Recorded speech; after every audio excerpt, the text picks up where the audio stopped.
ముమ్మిడివరం ప్రధాన రహదారిపై శ్రీ వీరభద్రస్వామి వారి బోనాల కార్యక్రమంలో భాగంగా ఊరేగింపు ఘనంగా జరిగింది.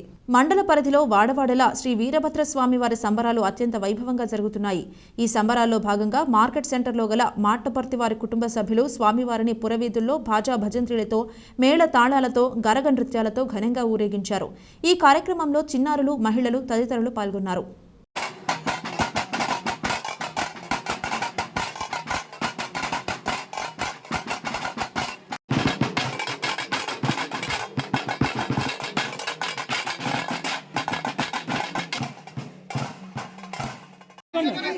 ఈ విధంగా